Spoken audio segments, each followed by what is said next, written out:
Chapter 4. And Dancing and Gold. The new arrangement, it seemed, was going to be a good one, and not just for Peter either. The whole family felt the benefit of it, for Robbie and old Da had now more time each day to go fishing in the Voe, and a good catch of fish meant more food for everyone. Also, they had more time to look after the livestock, and so there were fewer lambs and calves lost than in the year before that. Moreover, Finlayson himself settled down so quickly that he was in no trouble at all to anyone. Quite the opposite, in fact. He worked hard, yet still he continued so polite and pleasant in his ways that both Janet and Elspeth were quite taken by his charm and declared he was a pleasure to have around. Peter was delighted to have such a strong and willing helper.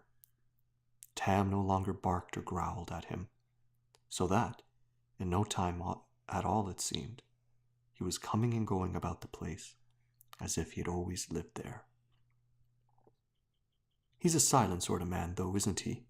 old Da remarked one day to Janet. "A good listener, mark you. Indeed, I've never seen a man for watching and listening so closely to everything that goes on. He never has much to say on his own account." "That's no great fault," Janet exclaimed, "and one talker in the house is enough, purely." Old Da laughed. "Now you're having a dig at me," he teased Janet. For it was perfectly true that old Da was a great talker, and although they were all glad enough of his stories around the fire in the winter-time, Janet and Peter were inclined to complain that Robbie took all this talk too seriously.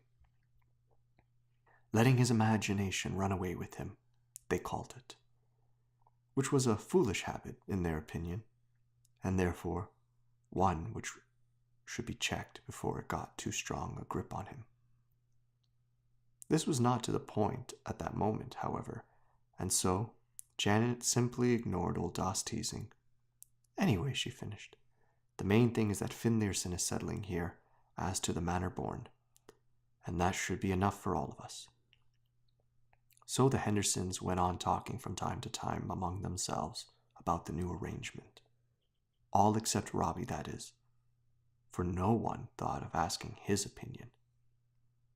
Moreover, he would not have known what to answer even if he had been asked, for Finlayson was still given to the smiling, that odd little smile he had worn first on the night of the storm, and Robbie did not care for this. It was like someone smiling at a secret joke, he thought, and felt uneasy at such an idea. On the other hand, there was no doubt that Finlayson had a powerful charm of manner, which made him want to like the man. So Robbie swithered and swayed in the opinion that was never asked, and meanwhile, Finlayson was getting acquainted with all the rest of the people in Black Ness. Very easy he found this too, for all that he was a man of few words, since there is nothing Shetlanders enjoy better than visiting back and forward in one another's house. Sooner or later also, on such occasions, out will come the fiddle. All the young folk, and very often some of those that were not so young, will get up to have a dance. And the first evening that this was the way of things in the Hendersons' house, Finlayson showed the lightest, neatest foot in the whole company. He was merry as a grig, too, clapping his hands in time to the fiddle, white teeth flashing all the time in a laugh, eyes glittering like two great dark fires in this handsome head. No amount of leaping and whirling seemed to tire him. And curiously looking on at this, Robbie and Janet, old Da remarked, "Well, there's one stranger that knows how to make himself at home on the islands." "Aye, indeed," Janet agreed, admiring the light footwork that was going on. "A man who can dance like that is sure to be a welcome in Black Ness." And so it turned out, of course, for a good dancer is always a challenge to the skill of a good fiddler. Moreover, a handsome young man who is neat and light on his feet is a catch for any girl, and the result of all this was that Finlayson soon found himself welcome anywhere the young folk were trying to stir things up for a bit of a dance. No one minded either that he had so little to say for himself. He was a foreigner, after all. They excused him, and he could hardly be expected to chatter in a tongue that was strange to him.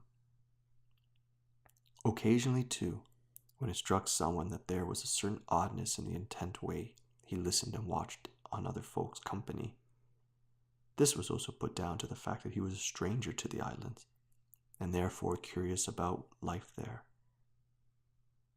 There was one person in blackness, however, who was not too pleased to see him staying on with the Hendersons, and that was Elspeth's young man, Nicol Anderson. This was just natural jealousy on his part, of course, Finlayson being so handsome and Elspeth so young and bonny. After all, as Peter took care to point out to Nicol, it was only until the spring work was finished, and once that was the case, there was no doubt Finlayson would return to his own country. About a week before the start of the half-season, however, Peter found himself thinking differently, for it was then that one of his boat's crew fell sick. There was not a man in Blackness to replace him either, and so, after thinking all around the subject, Peter said to Finlayson, "It's like this, you see. It's a boat called a sixareen. We use it the half, because it takes 6 men to row it. Yet here I am now, one short of my crew, and even with strong young fellows like Nicol Anderson among them, a sixareen is a heavy craft to pull, and so I'm in trouble, unless, maybe, you would be willing to make up my crew for me." Finlayson shook his head at this. "The kind of deep-sea fishing I have learned," said he, "is not likely to be the kind you practice." "Ah, we'll soon take care of that," Peter exclaimed. "We'll teach you all you need to know, and just think of the money you could make out at the half. Besides which, you would very likely enjoy it for its own sake, for it's out there in the deep water where the big fish lie that you get to the real fishing and the real feel of the sea." "Out there in the deep water," Finlayson repeated softly, his eyes beginning to gleam with the excitement that lit them when he was dancing. He was silent for a moment. Suddenly he decided, "I would enjoy that," he told Peter. "To be out there in the deep water with the sea all around me, again, that would be fine. I'll go with you to the half." So that was another matter settled, and the night before Peter and his crew left for the fishing station in the north of the islands, they all met for a celebration in the Hendersons' house. Peter filled the glasses for everyone to drink a toast. But before he could utter one word of this, Nicol Anderson said, "Hold on, Peter.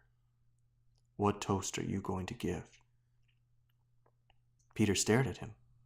"The usual one, of course," he said. "The one we always drink before we go to the half." "Aye, I thought so," Nicol Anderson answered. "But if that was the way of it, we cannot have a man in the boat who does not even know the meaning of the toast. And so, before Finlayson comes with us, he must first guess the answer to the riddle." Everyone began to smile at this, guessing riddles being a favorite game in Shetland. Nicol seemed to be deadly earnest, however, which made the Hendersons realize that there was a bit of a rivalry building up now between the two young men. Yet still, Peter realized, Nicol had every right to put out such a challenge. And so, even though he could see himself being short of a crew member at the very last moment, he had to allow it. "On you go, then," said he. And staring Finlayson right in the eye, Nicol said, "Right. Read me this riddle, Finlayson. What head is it that wears no hair?" Now this was such a very old Shetland riddle that no one outside the islands could possibly guess the meaning of it, or so everyone thought anyway. Yet even so, Finlayson took only a moment to think about the answer. "There's no hair on the head of a fish, and so that is the reading of your riddle, the fish." There was a burst of applause at this. Even Nickel applauded, for he was most certainly not the kind of man to hold on to ill feelings. Moreover, Finlayson had spoken in the most friendly and pleasant way, and so Nickel answered him with his usual big sunburst of a smile. "You've earned your place in the boat," he agreed, and then turned to tell Peter, "Give your toast, man." "I will that," exclaimed Peter, relieved at this pleasant outcome of an awkward situation.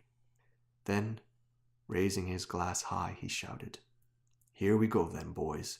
It's off to the half, and death to the head that wears no hair. Death to the head that wears no hair," the whole crew echoed, shouting, and drained their glasses on the words. "And a tune or two before the night is out," added Peter, reaching out for his fiddle and starting up a reel. So the celebration began for everyone except Robbie, who was still puzzling over the way Finlayson had solved the riddle. And, under cover of all the noise, he said to old Da, "There's no one outside the islands has ever managed to read that riddle, old Da.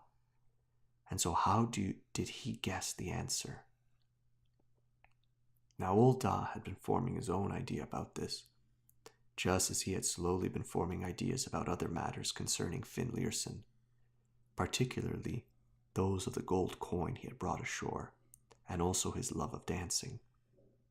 Old Da's thoughts on such matters, however, were all very sober ones, which he had no intention of telling to anyone at that moment.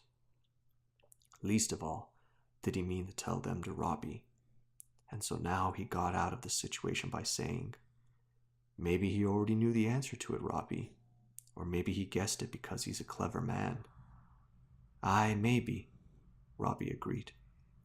But he was not satisfied with this, and he went to his bed still puzzling over it.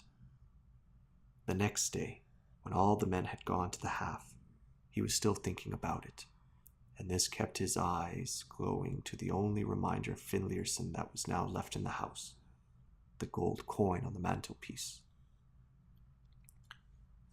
Finlayson had never actually denied that it had come from a sunken treasure ship, he told himself. And so, where and how it had been picked up on his travels was still a mystery.